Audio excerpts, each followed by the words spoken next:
নমস্কার বন্ধুরা, আজ আপনাদের সাথে বাচ্চাদের জন্য একটা উত্তম পুষ্টিকর খাবারের রেসিপি শেয়ার করব, যেটা বানানো ইজি, আবার কিন্তু আমরা অনেকেই এর সাথে পরিচিত এবং খুব সুন্দর। এই খাবারটি বাচ্চাকে যদি আপনারা খাওয়ান, অন্তত সপ্তাহে একবারও যদি খাওয়ান, তাহলেও কিন্তু বাচ্চা একটা ভরপুর পুষ্টি পাবে। তাহলে চলুন চলে যাই মূল রেসিপিতে। আর তার আগে একটু বলে নেই, আমার ভিডিওর পিছনে কিন্তু অনেক বেশি আমার সোনাবুড়ো চিল্লাপাল্লা শুনতে পারেন। আপনারা প্লিজ কিছু মনে না করে ভিডিওটি শেষ পর্যন্ত দেখবেন।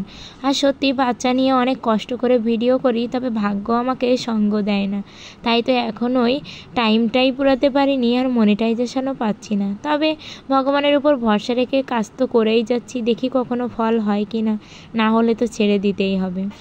আর এখানে শুরুতে আমি 1 লিটার দুধ নিয়েছি, আর এই দুধের ভিতরে আমি দিয়ে দিলাম তেজপাতা আর এলাচ, আর তার ভিতরে দিয়ে দিলাম কিশমিশ আর বাদাম। আর এর ভিতরে এবার আমি চালটা দিয়ে দেব। আর চালটা দিয়ে আমি এই চালটাকে খুব ভালো করে এই দুধের ভিতরে ফুটিয়ে নেব। আমি এখানে যেহেতু আমার বাচ্চা 2.5 বছরের উপরে বয়স হয়ে গেছে, তাই কিন্তু আমি এখানে গরুর দুধটা নিয়েছি।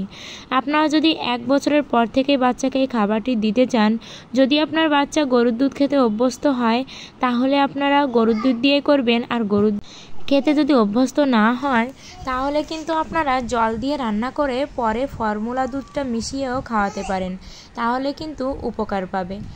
আর এখানে দিয়ে দিলাম স্বাদ অনুযায়ী লবণ, কারণ লবণ না দিলে কিন্তু যতই আপনি মিষ্টি দেন না কেন, মিষ্টিটা মিষ্টিই মনে হয় না। আর অনেকেই কিন্তু বুঝে ফেলেছেন আমি এটা কি রান্না করতে চলেছি, এটা আমি পায়েস রান্না করছি।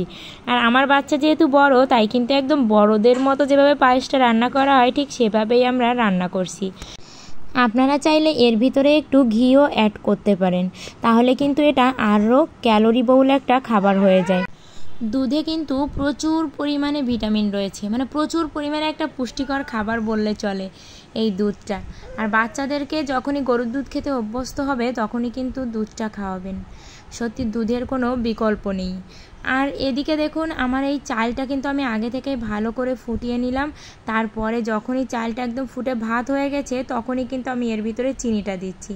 আর আমি এখানে গোটা গোটা চাল ব্যবহার করেছি। আপনারা চাইলে যখন বাচ্চাদেরকে খাওয়াবেন, একটু মানে চালটা না একটু গুঁড়ো করেও নিতে পারেন, তাহলে কিন্তু বাচ্চাদের জন্য অনেক বেশি সুবিধার হয়। এটাও অনেক বেশি মানে গ্রেভি হবে, তবে এটাকে কিন্তু পরে ভাতটাকে একটু মানে হাতার সাহায্যে ম্যাশ করে নিতে হয়। তবে যদি চালটা গুঁড়ো করে নেওয়া হয়, তাহলে কিন্তু এটা ম্যাশ করার কোনো প্রয়োজনই পড়ে না। আর এখানে আমার প্রিয় বন্ধুদের বলতে চাই, আমার ভিডিওগুলো ভালো লাগলে অবশ্যই লাইক করবেন, কমেন্টে আপনাদের ব্যক্তিগত মতামত জানাবেন, আর আমার চ্যানেলটি সাবস্ক্রাইব করে বন্ধু হয়ে পাশে থাকবেন। আর এদিকে দেখুন, আমি হাতার সাহায্যে ম্যাশ করে নিয়েছি, আর গ্রেভিটা কতটা সুন্দর হয়েছে। আর এই পায়েস আপনারা কিন্তু বাচ্চাকে মাঝে মধ্যেই খাওয়াতে পারেন, একটা ভরপুর পুষ্টিকর খাবার। এই খাবারটি অবশ্যই আপনারা বাচ্চাদেরকে খাওয়াবেন। আজকে এ পর্যন্তই, সবাই ভালো থাকবেন।